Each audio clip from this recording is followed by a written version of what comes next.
જય શ્રી કૃષ્ણ મિત્રો, સ્વાગત છે તમારું જયશ્રીસ કિચનમાં। તો આજે આપણે બનાવીશું એકદમ ચટપટું શાક, જે 5 જ મિનિટમાં બની જાય ને તેવું આપણે આજ નવી જ રીતના શાક બનાવીશું। તો તેને માટે અહીંયા મેં બધી જ સામગ્રી લઈ લીધી છે।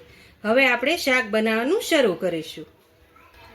તો અહીંયા મેં એક પેનમાં 3 મોટા ચમચા જેટલું તેલ એડ કરી દીધું છે અને ગેસ પણ ચાલુ કરી દીધો છે। તો આપણું તેલ એકદમ સરસ રીતે ગરમ થઈ જાય પછી તેમાં આપણે રાઈ જીરું એડ કરીશું। તો અહીંયા આપણું તેલ એકદમ સરસ રીતે ગરમ થઈ ગયું છે, તેમાં આપણે રાઈ જીરું એડ કરી દઈશું। આ રીતે રાઈ જીરું એકદમ સરસ રીતે તતડી જાય પછી તેમાં આપણે લીમડાના પાન એડ કરીશું। તો આપણા રાઈ જીરું એકદમ સરસ રીતે તતડી ગયા છે। હવે તેમાં આપણે લીમડાના પાન એડ કરીશું અને ચપટી જેટલી હિંગ એડ કરીશું। હવે અહીંયા મેં 1 ચમચી જેટલું આદુ ને લસણ કટિંગ કરીને લીધું છે, તે આપણે એડ કરી દઈશું। તો આ રીતે આપણે સારી રીતે તેલમાં સાતળી લઈશું।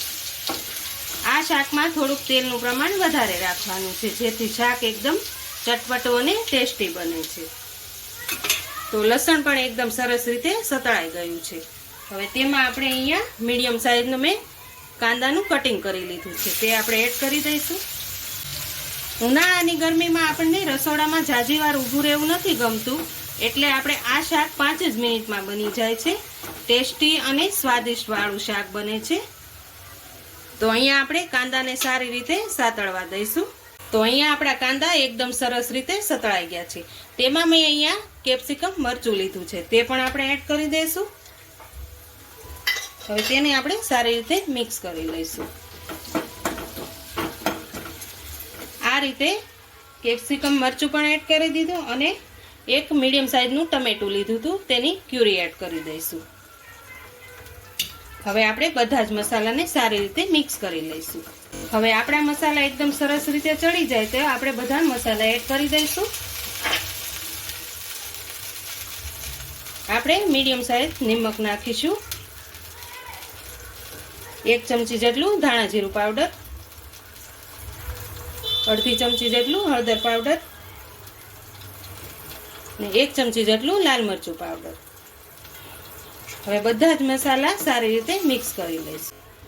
તો આ મસાલાને આપણે તેલ છૂટું પડે ત્યાં સુધી આપણે તેને ચડવા દેવાના છે। તો અહીંયા આપણે ઢાંકણ બંધ કરી અને તેને સારી રીતે સડવા દઈશું। તો આપણે 5 મિનિટ જેવું થવા દઈશું તેને। તો અહીંયા આપણે 5 મિનિટ જેવું થઈ ગયું છે। હવે આપણે ચેક કરી લઈશું। તો જોઈ લો, આપણું તેલ પણ એકદમ સરસ રીતે છૂટું પડી ગયું છે અને આપણી બધી જ ગ્રેવી એકદમ સરસ રીતે ચડી ગઈ છે। હવે તેમાં આપણે દહીં એડ કરવાનું છે। તો મસાલો એકદમ થોડોક ઠંડો થઈ જાય પછી જ આપણે દહીં એડ કરવાનું છે, જેથી દહીં ફાટે નહીં। તો અહીંયા મેં 1 વાટકી જેટલું દહીં લીધું છે। દહીંને સરસ રીતે આ રીતે ફેટી લેવાનું છે। હવે આપણે તેમાં ગ્રેવીની અંદર એડ કરી દઈશું।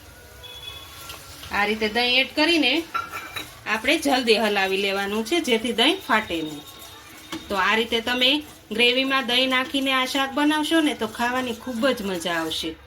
તેવું આ શાક ચટપટું બનીને તૈયાર થાય છે અને આ શાક બનતા જરાય વાર નથી લાગતી, 5 જ મિનિટમાં બનીને તૈયાર થાય છે। તો હવે આપણે દહીંમાં ખાલી 1 થી 2 મિનિટ જેવું ચડવા દઈશું ઢાંકીને, કે એકદમ સરસ રીતે તેલ છૂટું પડી જાય ત્યાં સુધી। તો હવે આપણે ચેક કરી લઈશું, 1 થી 2 મિનિટ જેવું થઈ ગયું છે। તો જો એકદમ સરસ રીતે આપણું દહીં પણ ઉકળી ગયું છે। તો આ રીતે તમે પ્રોપર બધી જ ગ્રેવી સારી રીતે ચડવા દેશો ને તો શાકનો સ્વાદ ખૂબ જ સરસ આવશે। અને જો આપણા મસાલા એકદમ સરસ રીતે ચડ્યા નહીં હોય અને ડાયરેક્ટ તમે પાણી કે દહીં એડ કરો ને તો શાકનો સ્વાદ સારો નથી આવતો અને કાચા જેવું લાગે છે। તમે જો પ્રોપર આ રીતે બધા જ મસાલા સારી રીતે ચડવા દેશો તો શાક ખૂબ જ સરસ ચટપટું અને ટેસ્ટી બને છે। આપણે રેસ્ટોરન્ટનું શાક ખાવાનું પણ ભૂલી જઈએ તેવું આ શાક બનીને તૈયાર થાય છે। હવે આપણે આમાં દહીં અને ટમેટું બે એડ કર્યા છે, એટલે મીઠાશ માટે આપણે અડધી ચમચી જેટલી ખાંડ એડ કરીશું। તો ખટાશ બેલેન્સ થાય એટલા માટે આપણે અડધી ચમચી જેટલી ખાંડ એડ કરી છે। હવે આપણે આમાં ઉમેરવાના છે સિંગ ભજીયા। તો અહીંયા મેં 1 વાટકી જેટલા સિંગ ભજીયા લીધા છે।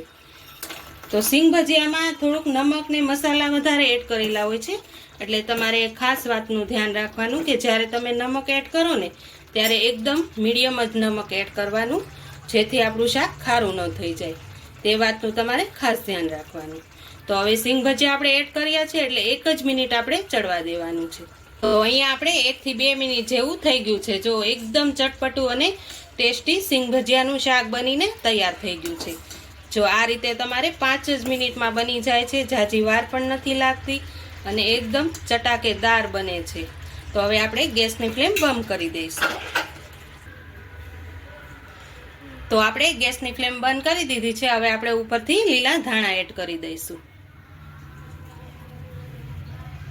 તો તૈયાર છે આપણું સિંગ ભજીયાનું મસાલાવાળું ચટપટું શાક.